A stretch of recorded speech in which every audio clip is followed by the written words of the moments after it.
Chopper on this week from Pyth. Big time for Pyth at the minute. So we DM'd him and said, "Do you fancy coming on and yapping at this late hour on your side of the world? How are you, mate? Thanks for joining us." Doing fantastic. It's a pleasure to be here with you. So I've been a long time follower and supporter of Blockmate, so it's great to actually finally be on the pod and chatting to the lads. There's plenty happening too. It's an exciting time. Yeah, Yeah, you're long time just listener, first time caller. Yeah. I've always wanted to fucking use that one. Probably talks about behaviour, that isn't it? By me. yeah, it's a shoe in, mate, isn't it? It's like Aussies, Brits. It's just like that easy. It's like the target audience. You know, we're gonna start doing paid ads and just sending it all to the east coast of Australia if we haven't like targeted everyone. But you guys are, yeah, I would like to think so. I mean, obviously, brought you on first and foremost because I think you're a good lad. But then when we've seen all the pit stuff, we were like, fucking hell, you guys are like redefining institutional adoption of blockchain at the minute, so it seems. But we will get into that. First and foremost, we are going to rattle through the what you need to know headline section. If you're new here, we'll do that first, and then we'll get into everything else that we want to discuss in the pod. Stop me, lads, if there's anything here that you want to dive deeper on, but I will work my way through them. So what you need to know: Aave's RWA market horizon goes live. Trump's World Liberty financial tokens start trading on exchanges, but Bubble Maps warns there are clones everywhere. The total value of tokenized RWAs on Solana has surpassed 500 million, setting a new all-time high. Solana's SIMD 0326 Alpenglow, Lavina's really tried to trip me up with that one, fucking hell, proposal to reduce block finality time from 12.8 seconds to 150 milliseconds has been passed. Over 98% voted yes, 1.05% voted no, with 52% of the network stake participating. 14 people, including a former lawmaker and several police officials, were sentenced to life in terms in a case revolving around the abduction of an Indian businessman to seize his Bitcoin. The Ethereum Foundation wants to make L2s feel like one chain with its interop framework. In August, Solana dApps generated over 200 million in revenue, overtaking all L1 and L2 dApps on the 30-day revenue front. Sony's Sonium launches scoring system to incentivize user activity. Parameters include participation in daily activity streaks, liquidity contributions, NFT holdings, and bonus activities. In August, we had circa 16 major crypto exploits recorded, which resulted in total losses of over $163 million. This marks a 15% increase from July's $142 million, which is a bit mental. Sonic Labs passes $150 million proposal to enter the US capital markets. Google is launching its own payments-focused L1 called Google Cloud Universal Ledger, and Rect Drinks ties up with NASDAQ-listed GameSquare. As part of the partnership, GameSquare will add 2 million worth of Rect tokens to its digital asset treasury. The Blockmates podcast is brought to you by Yeet.com, but they didn't just want us to do a regular shout-out. To celebrate doing $420 million in volume in just 4 months, they're giving away $500 a week to the Blockmates community just for watching this episode. All you have to do is go to the affiliate link in the description below, sign up, be active, and you're in the mix. Yeet is built by friends of Blockmates, Mando, KBM, and Ben Lam. It's got crypto-themed games over there and a sportsbook coming very soon. So please go and check it out, have some fun, and as always, gamble responsibly. Fucking hell, that was a long one. Yeah, it didn't even feel like it was going to be either, but it apparently is a big week. Any thoughts on that? Yeah, I mean, how much of Pump Fun is doing the heavy lifting for that Solana app revenue, though? Yeah, like if you exclude that, where's it at? And I agree. And I if I was like doing the market and the coordination around those specific talking points, you want to commoditize like the block space, and you want to commoditize the L1s and the L2s, and then you want to try and steer the conversation towards, well, where are the good apps? So it is the right messaging to be putting out. It's just like that like House of Cards thing where everything's getting propped up by one little piece of Jenga. It's like Pump Fun in it, really. Yeah, I felt like I said Solana a lot there as well, so it's a weird one. But look, the first place to start, and I think this is going to be a bit of a unique episode, really, because on one hand, I'm questioning how serious we are as an industry, and then on the other hand, it seems like the world is going on chain. But I want to start with the Zach stuff this week. How much have you lot been following this first? As have you followed it? You know what I'm going to bring up here? Yeah, this is there's two infamous lists for this week. Really, you've got Yeah. spaghetti hair list, and then you've got the ZachXBT list here. So I think this one was quite funny. I thought you were talking about me there when you said spaghetti. I was like, what the fuck am I getting flamed for? Go on. Well, the fact was, like, if you look through the names on said list, and this is obviously a repeat of previous lists we've seen in previous bull markets, but I knew one single name out of the 50 or so, which is pretty incredible. That many people are able to grift in this space, and we're here 24/7, 365, and Grifting. no clue who the fuck they were, which is pretty impressive stuff, I guess. And Right. then you've got like top of the pile, the guy with a name called A Titty requesting 60K per tweet has got to be one of the best paying jobs in the world, right? Oh, yeah, right. So context here. So 200 plus influencers named in paid crypto promotion leak, few disclosed ads. So this is the crack. Essentially, Zach put a tweet out the other day. It's like, as you can see here, it's like a leaked price sheet on X showing usernames, like wallet addresses and promo rates, basically, of crypto shillers who were contacted to promote an unnamed project, which I still don't think we know who it is. And out of 160 accounts that accepted the deal, less than 5 of them actually disclosed any promotional posts as an advert. And as Gaz is saying there, one of the biggest names is this character, A Titty, which I like the name, to be fair, was listed at 60K per promotion. So obviously everyone's been chatting about this and kind of saying, what the fuck, who the fuck, like what is going on? This is giving me like major KOL of the year vibes. Remember, what was he called? Professor Crypto. Remember that fella? Professor Crypto. So what did you think, lads? Because to me, what I want to like dwell on here is sometimes I think this is a very, very small industry and I think everyone knows everything and blah, blah, blah. And then I see shit like this and I think, are we even scratching the surface? If there are people out there that are paying 60K for A Titty to promote the project, what do you think? I think generally though, like, it shows you how much misallocation of capital occurs from projects new to the space and spending probably VC money on things that aren't going to get them anywhere, right? Because like most of these accounts, if you go onto their pages, they're pretty much engagement baited with small giveaways to people in the third world, I guess. And are they even giving the giveaways away at the end of the day? That's another question. But if you're able to essentially spaff all that money doing that, I think it just says more about what you're doing as a company. Like if your project is paying these pump and dumpers 5-6K per tweet to promote the company, like it reflects super bad on you. So I think it's a case of like a lot of bad actors do stay winning in this industry, and a lot of good actors often just go broke because they're not willing to take the easy money that's on the table, which is pretty detrimental to this space long term, I think. Let me just pause there because I want to show you this guy before I go to Grant and Chopper. Like, just to do a little bit of DD. So this is this character here, 218,000 followers, looking like an absolute baller, by the way. And then the engagement here is what immediately catches my eye. There's a lot of talk here about engagement bullshit and botting. It's baffling. Do you know what I mean? Like, what are we, for a bunch of lads who spend every waking hour on this industry? Like, what are your thoughts when you see this, Grant? I don't think you realize it makes you, like, stuff like this makes you realize how powerful of a echo chamber Twitter is.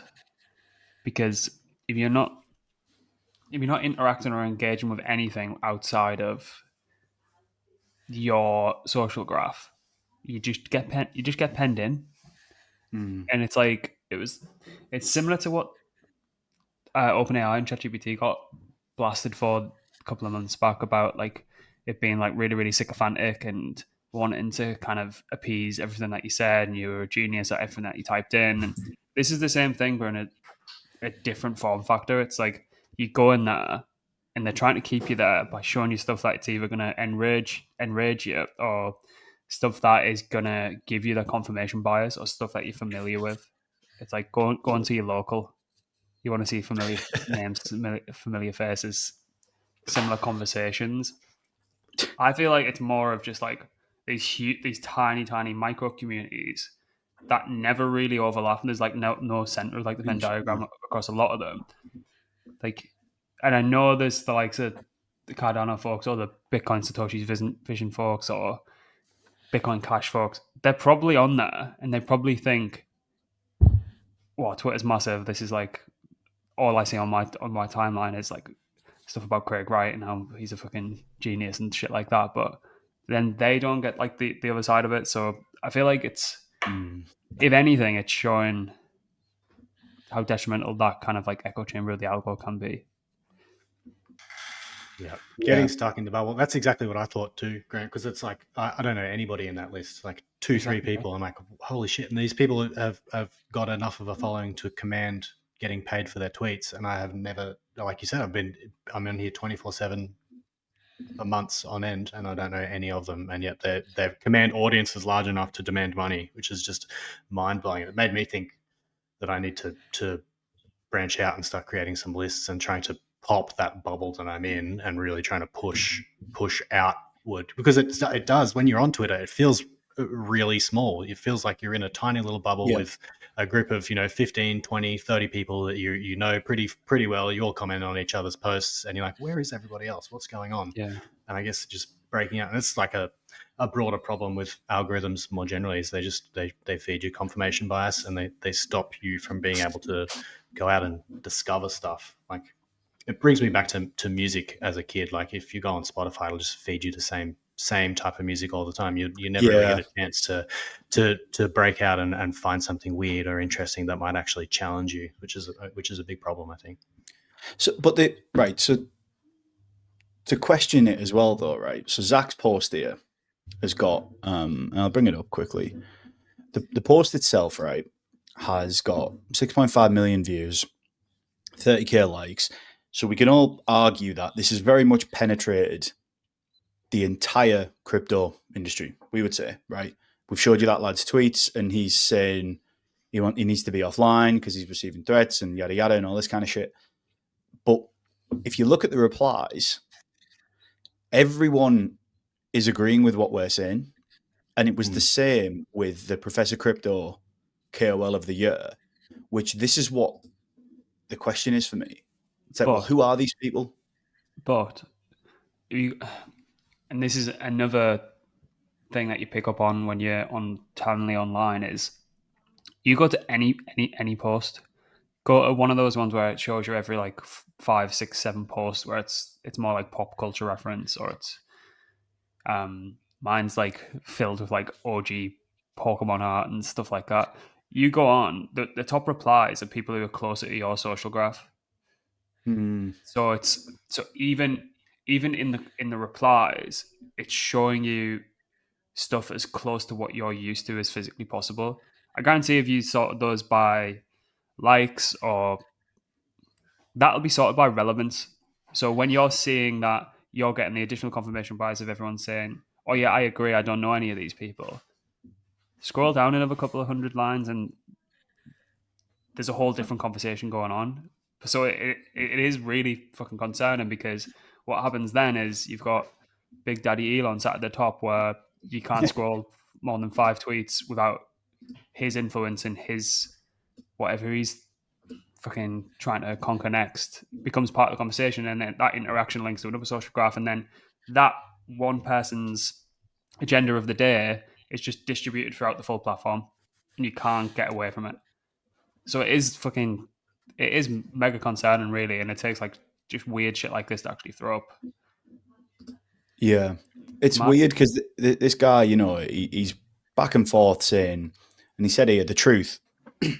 I was hired to work on this platform and help market it, which is why I was paid 60k. I wasn't paid 60k for one post. I was paid 60k to help push the platform. After that, they paid. They then asked if I could post about it, which I did. Then they asked about a pre-sale, which I was hesitant about, but still did it because they pressed me about how they're paying me 60k. And I'll be honest, that's where I should have disclosed it. I never rugged or did anyone harm. I also never got paid 60k for one post. I was supposed to be a couple of weeks worth of work, but the owner kept nagging at me at how the pre-sale isn't doing good because of ZachXBT, which I said wasn't my fault. He then threatened to get my account deleted and removed. I've always been honest and transparent about everything previously. Yada, yada, yada. I love you all. I don't know. I'm just looking at the clock there and seeing we've spent like the best part of 15 minutes talking about this shit. And also, yeah, I really want to fucking move on. So that's exactly what we're going to do. So on the back of that, well, not on the back of that at all, actually. I lost my train of thought there. There's been a bit of carry on this week with Eliza Labs. So I'm just going to bring this up. So I want to know your take on this one as well, Grant. It's kind of the crux of this is that obviously suspensions of accounts are normal. It happens quite frequently, but it's sort of gone a bit further this time with Eliza saying that Twitter obtained technical knowledge from them and ended up launching a carbon copy AI product, which Twitter then went on to suspend Eliza Labs' account and the founder Walter's account because they didn't agree to opt for the enterprise license or the enterprise API plan, which is priced at 50 grand a month or 600 grand annually. I think they maybe have it back now, but like obviously this story's up there on blockmaster.com if you want to go and have a read of this after you've seen this. But what's your take when you see this, Grant? Because especially obviously we did the video the other day with Noose that Rally did and everything, and it's like this is a battleground, isn't it? And as you've just said, Elon's got this in his crosshairs right now. Yeah, what do you think? So from other teams in the space that have built and depend on Twitter as a platform, and obviously the Twitter API and the Grok API, you've got to know what you're getting yourself involved with there. Like it's the whole reason, like, not to kind of make this about us or me for a second, but we know fine well that we can't be entirely dependent on Twitter as a platform. Hence, we have the website, we have YouTube, we have Spotify, we have a million different distribution channels that if for whatever reason Elon gets up out of bed on the wrong side one morning and decides that, right, Twitter's only video now, and just wipes your business model off the face of the earth, you've got to account for that. And if you're solely relying on like one distribution channel for your company to exist, I'd say it's a fragile business, to be honest. You've particularly with the person who's at the helm of it. The issue being Twitter inherently gets monetized through its API, which was drastically underserved previously, which led to an influx of bots. Now the cost of it is expensive if you want to run directly sat on top of it. I feel like just the cost of doing business, like you're paying for like the greatest distribution channel on the planet, particularly for your product. It is a little bit like eye gouging, to be honest, but at the end of the day, that also creates a moat. So you can't really have it both ways. I think if you want to play the game, you have to kind of pay. People have tried to go around it, and I know there are some weird ways that you can go around, like the Twitter API and the Grok API, but like the last thing that you want is them to have a bit of a bee in the bonnet about what your product is, and you're solely relying on Twitter distribution in some form of perceived good bot to kind of like make a living, and then you're not playing both. Like if you know you're relying on a product that costs and other people have been banned for it, if you're gonna pay, or don't expect like repercussions, in my opinion. It's just a bit stupid. Do you reckon this is part guys. of the case as well of like a very erratic leader at the helm at Eliza OS, and then he's kind of like crying foul here, but we know it's good tech, but madman at the helm kind of vibes. And let's just say this, like, as well, just to put it out there, like,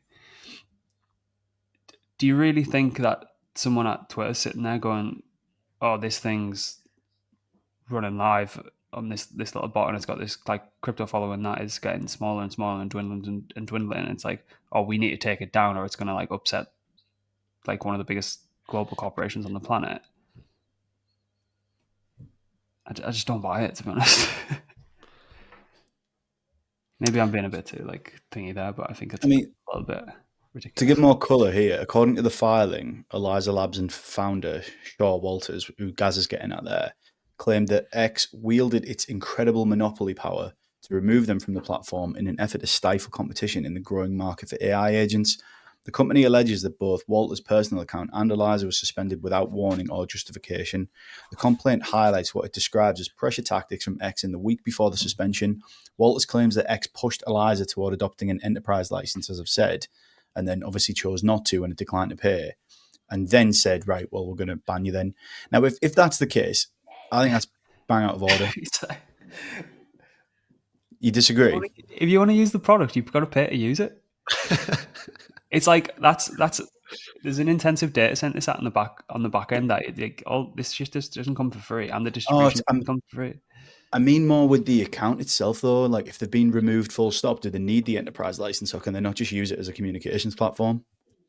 Yeah, but they were running it as a bot, weren't they? So right, okay, interesting. Like, it's a bit too far going. Like, if Shaw's got took offline, that's too far.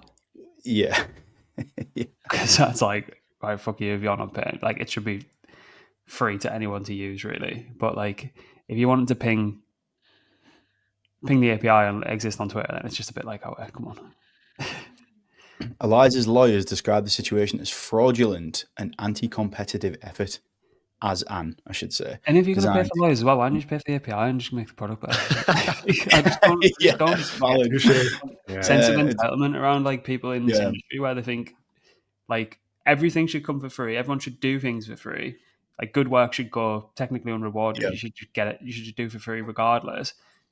Like, no, that's not how the world works. I swear he had a thread about how to get around the API and payments. Did he? Doors when this first came out. I can swear he put a thread out about it. Like, this is how you circumvent paying the huge fees. This is what we should have spent, and this is what we did spend. And this was like obviously that first AI run. So maybe, yeah, it's come up to roost for him. He's the kind of person who used to bootleg DVDs and sell them out the back of his boot. I like that they're essentially seems to be just fighting over who's going to be able to create the best AI gooning agents, because it's essentially what Twitter has been doing, and they're like, yeah, well, we can probably do it better, and you guys can piss off. Like it a lump it.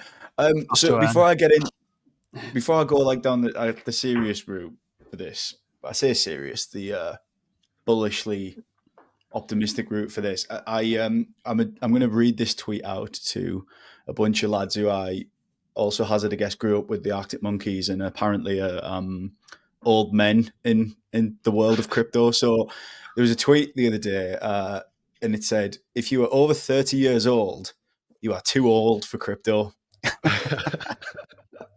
Which I'm glad I'm on the Blockmates account as we're recording here, because I've liked every fucking reply. It triggered me big time.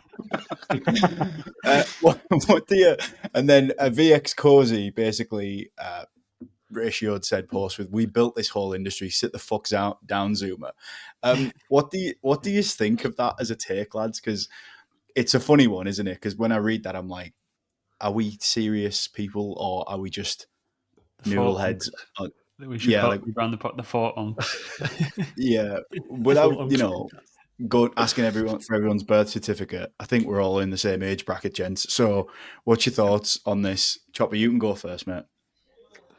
I quite like it. I like that Zoomers are sort of taking over a little bit. They've got the fun, fresh ideas and everything. But Cozy's right that all the industry as it stands at the moment was built on the back of 30 and 40-year-olds. Anybody with a legitimate voice who isn't a thread guy in the space is in their 30s or older, and they've had ample life experience, and they more or less know what's going on. But the Zoomers are the ones that are going to come in and make it fresh and fun and interesting and make it appeal to a wider audience, which is again, the thread guy crowd. So he's kind of wrong and he's kind of right at the same time.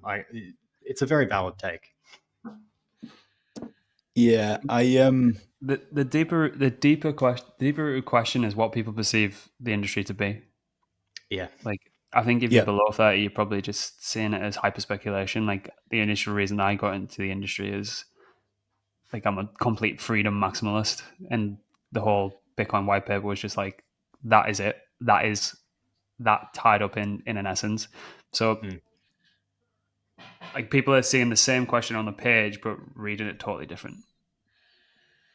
Guys, yeah, I think what's popular right now though is obviously like things like pump fund live streams, average hold time of 3.2 seconds, like 12 I'd and a roll, half seconds. Yeah. I'd rolled out your head, drinking monsters, crushing them. You know, like it is kind of like the Zoomers out there are like running things when it comes to high frequency shitcoin trading right now. So like there is just a subculture of that in an industry, which is powering quite a bit of the revenue right now. But yeah, I think the unks are where it's at. Everyone over 30 is probably The doing unks, all yeah. right. Yeah, It's weird though, right? Because it's kind of like a barbell thing. We've got all of these Zoomers doing all of this pump fund stuff, and then we've got like 50, 60-year-old institutional players who are coming on chain en masse, and they're sitting over there in silence with like multi-trillions in capital ready to do stuff, and then there's the Zoomers over there fucking around on pump.fun, drinking monsters and setting each other on fire. Buying the first transaction on every pump fund launch for 0.4 sold profit, and then someone's bringing like trillions. Yeah. This is the obviously this is the tweet in question, and like some of the replies are fucking hilarious. Hustle culture read scammy bullshit, vaping, not drinking alcohol. That needs to fucking stop as well, by the way. That shit. Yeah. We're all gonna have fucking 10 beers. That's why I'm not having sex as well. Yeah. If you're over 30, you'd have enough intelligence not to post this. Someone punch this kid. If you're under 30-year-old, if you're under 30-year-old, you're called exit liquidity.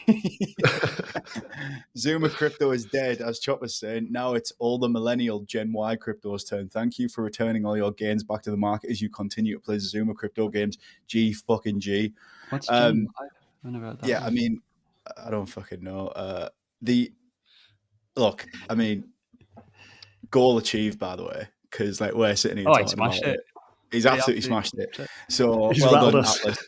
Yeah, I'm even going to click on. We should hire him. Yeah, so yeah, we should really. And we'll see who's a fucking boss now. But that's sort of like that was the segue for me because, as Chopper, as you said, it's the juxtaposition of this is not lost on me. That like it's great that you've got like the Zoomers and stuff who are just the, have already before the age of 30 had their brains completely destroyed by short form content and their attention spans are non-existent, frankly. And then it's like, for the older serious people on the other half of the timeline are all talking about like everything we're doing from an institutional point of view. Yeah, rattled me, but I guess that was the point in the post. So partly why I wanted to get you on today, mate, is Chopper, that is, it feels like a pretty big time for you guys at the minute, which is the perfect antidote I need to not feeling too old for crypto in my early 30s. And what we've seen is we've had a couple of announcements this week, both pretty big. I think maybe the first one was in the back end of last week. So I'm just going to rattle through this super quick and then give more context on what we've just learned now this week. So basically, Pyth is making government moves. If you're listening on Spotify and you can't see the screen here. So obviously the US government, we said this last week, was looking to start recording GDP and inflation data on the blockchain. And now we obviously have some official partner names out with Pyth, Chainlink, chosen by the Department of Commerce to publish core economic data on chain. And then on the back of that, Link rose over 5%. Pyth surged over like 50%, I think, after the announcement. So Chainlink powered data sets will be available on 10 blockchain systems, starting with Arbitrum, Avalanche, Base, Botanix, Ethereum, Linear, Mantle, Optimism, Sonic, ZK Sync. Meanwhile, Pyth is bringing data on chain to over 100 plus blockchains. And then we've now had the news that, bear with me as I swap around screens, Pyth's new B2B SaaS play targets a 50 billion market, which I'm hoping to get some insight from you on this one, bud. So basically, Pyth reclaimed its spot on traders' investors' radar after it signed a deal with the US government to help publish economic data on chain, as I've just mentioned. Now, the new offering is the B2B SaaS model, competing with giants like Bloomberg and Refinitiv, and there's proven traction. Plus, the legacy space is ripe for disruption, and the timing couldn't be better. This unlocks a 50 billion opportunity. Even if Pyth taps into 1%, it'll amount to 500 million in annual recurring revenue. And the Dora team had emphasized, which I should probably give more context here, this has also been propped up by Dora, which I hope you can help me clarify here, Chopper, that Mike Cahill had said Pyth isn't just here for that 500 million, it's here to win the market and return sustainable value to the entire network. Institutions are demanding Pyth data, and we're in the final stages of building a new product that could redefine market data across the finance industry. Insight, because I don't like to feel like I'm talking for too long. Chopper, what's this been like the last few weeks? Tell me what's going on. It's been huge, right? Because traditionally, oracles are thought of as primarily a Web3 crypto native thing, but we really feel as though we're just moving into the space and being able to capture both of the Web2 and the Web3 crypto market with this data offering. People, traditional finance services offerings are paying through the absolute teeth for some of these data products that Bloomberg and stuff are providing, like multiple tens of thousands of dollars per month for single data streams in some cases. Yeah. And right now, Pyth has pretty much the whole of the Web3 ecosystem covered in terms of data, but we haven't really had a chance to tap into the Web2 data streams.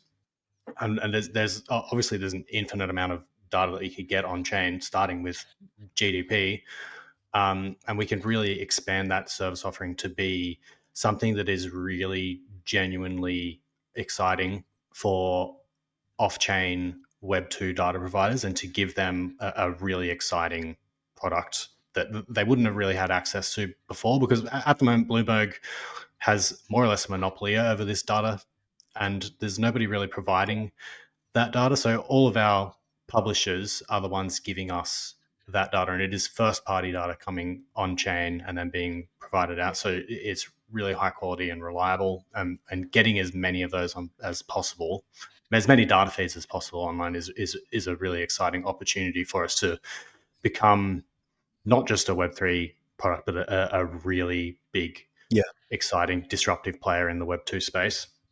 And bringing all of that on chain. So it's kind of hybridizing Web2 and Web3 and just saying we're a whole business that can encompass both and provide great services on either side. And I just want to show this as well, which was in the blog, and then we've taken it and published it on Blockmate's news as well. It's kind of, you've got this graphic visually that is displaying sort of on-chain validation revenue, the off-chain subscription revenue, and the miscellaneous revenue with like listing fees, etc., all feeding back into the Pyth DAO, which is what you're saying, obviously, in the way that you guys have visualized this to ultimately support the overall Pyth network, which is kind of what Mike and Dora were saying. What do you think about? Just ask for clarity, just if anyone's like listening. So what? Let's say it was I don't know. There's a new Web2 trading terminal or something along those lines where they require a price fee. They've went up to Bloomberg, they're saying, I'm not fucking paying that price. It's absolutely ridiculous. What is that stream of data? So it's coming from your publishers. It's going through Pyth, and then to that. Like, what does that flow look like? So I'm probably not the best person to explain it, but basically the publishers are publishing the data to PythNet, and then they're picking it up from PythNet and taking it elsewhere. So the publishers themselves are the trading firms or the Jane Streets or the banks, essentially, or in our most recent case, the US government publishing directly on chain, and they're getting access to exactly the data that those banks or trading firms are providing, and it's feeding straight back into their proprietary models or whatever they might be using it for. So it's all sorts of different use cases. Really, it really depends. But it's a fairly straightforward process to getting it, and it's a lot of the times like Bloomberg will only offer. The difference here is Pyth could conceivably just say, all right, you're only after one particular data stream. We can provide you that singular data stream for, let's say, $100 a month, and you can forget about the rest. Whereas Bloomberg would be like, we have this entire package. You only want one data stream, but we're selling you the entire package. It's $10,000 a month. Take it or leave it. whereas we can be sort of a bit more modular and far more flexible with what we Yeah. can provide because of how it is set up on PythNet and because of what we've been doing throughout. It's a far more bespoke and tailored model that people can really take advantage of. I mean, this is huge, isn't it? Just to kind of bring this up again, it's like in the first phase, Pyth focused on building and scaling the infrastructure required to validate and distribute institutional grade data on chain. And then obviously so far the network has integrated 600 plus protocols across 100 plus blockchains and delivered 1,800 plus price feeds, including 900 plus RWAs. And there's just some statistics here without reading the whole story off. This phase proved that Pyth's product works at scale. Now the team is working on a phase 2 to redefine the market data economy and become the source of truth across the finance industry. I mean, even the way that's just such a great marketing line. The source of truth across the finance industry. And the other one's great as well, Al. Have you seen the header image on the main Pyth Twitter feed? I have not. Shall I go to it? Yeah, flick it up. But it feels like this is like a really good transition, and it's kind of like analogous to what's happening with the whole industry as well. That's what I was going to say. Yeah, we've bootstrapped an initial product to product market fit and kind of dominated its sector in and of itself, and now it's like the industry is ready to progress now and not just be this kind of like as kind of tie back to the early conversation, this echo chamber of only self-referential products where people are buying from other people in the industry. And it's like, right, now is the time to expand and dominate some like markets where it's like, as you say, 1% is it's bigger than anything that's happening in the full industry at the minute. So yeah. I like to explain. This is the tag, isn't it? The price of everything. Price of everything. That's it. Cool. Yeah. Go on, Chopper. Sorry to crack on with that thought. You're right, man. I kind of like to explain it as though we are removing as many possible excuses as we can from people to be able to say, oh, we can't build that because of X, Y, and Z. It's like, no, we've got all of it there. You guys can go build the most amazing shit possible. And if it's not there, hit us up. We'll do our best to get it on chain. We will remove the excuses and really open up the market as much as possible, both on the Web 2 side and on the Web 3 side, by providing these tools and the infrastructure to people that actually want to go out and build really cool stuff. So just remove the excuse of being able to say, that people being able to say, no, that's not available. We can't do that on chain yet. Yeah. There's another quote from Mike, which I really like, who's obviously been Mike, Dora Labs and Pyth, obviously like long-time Pyth contributors, founded Dora. Yeah. Correct me if I'm wrong there as well, Chopper. And Mike obviously had been working with the government, the US government's obviously Commerce Department, and he'd said, the entire administration has embraced this. We are now in a world where government data lives on blockchains and market participants can participate in real time. And this feels to me like when you talk about oracles and like we say it all the time, don't we, about how nascent this industry is and the technology. In the last 6 months or so, not to get too sycophantic about this, but it's like all the teams that have been building in blockchain and like learning the ropes and kind of seeing where's the product market fit for this in the real world, you're kind of seeing this come into play now, aren't you? Whether it's in all the hard yards, it's like it's not necessarily a pivot, but it's like there's a use case here, and then it's like it just feels like really like validating for all of us lot to be like, here's how you use this, Bloomberg. Yeah, it's kind of just opening the floodgates, and there might not necessarily be anything on the other side of the floodgates yet. But it's absolutely coming, and everything is there ready to go for when that actually kicks off and when that actually happens. I'm really excited to see. Chamath had a really nice from the All In Pod had a nice little clip this week about what bringing this data and stuff on chain could mean, and basically saying that it may eventually mean once we get more of these data points on chain that we can set interest rates in real time, and they can be sort of flexible based on whatever data is coming in iteratively over every second, every 5 minutes, every hour, every day, which I think is a really exciting and interesting thing, because there's always complaints about the Fed being too late to change rates or too slow or not really having a finger on the pulse of what's going on. And if you can have this really good, high fidelity, verifiable data on chain that is going to allow you to do those kinds of things, that's a genuinely revolutionary change to financial markets. Being able to have that data available and to make changes like that on the fly with blockchain technology backing it, I think it's just it's mind blowing. It's kind of like we don't know what that's going to mean for anything yet. Like there's so many different avenues to explore because of that, but it's genuinely very exciting. Beat that's Zoomers. Yeah, over 30 and have a whole time of over 12 seconds. Then I think anyone under 30 is pulling this deal off. Zoomers. Fucking hell. Anyway, on that note, I'm gonna go and bloody put the first Arctic Monkeys album on and be proud of my age. Right then. This is my first. I brought the old Foster's cans out again, Al. We should just smash a few of those in. Yeah, go and get a bottle of White Lightning and go and sit on the park fence somewhere and just like listen to tunes out my phone speakers, like the good old days. Simple Send you on times. Bluetooth. Yeah, Sony Walkman. All right, well, we'll wrap it there because last week we went over an hour, which was way too long, and that's 40 minutes. So thank you, Chopper, for joining us, mate. That was great. It was a pleasure to have you on. The guest, My pleasure, lads. The bar for guests is like sustainably quite high now, which means I should probably try and plan a bit further out than 24 hours. So I'll give you more notice next time, Chopper. Guys, no worries, as always. And Grant, well, I'll see you in 5 minutes, mate. So cheers, boys. Like, subscribe, do all the lame shit that I have to say out loud. And yeah, see you at the next one.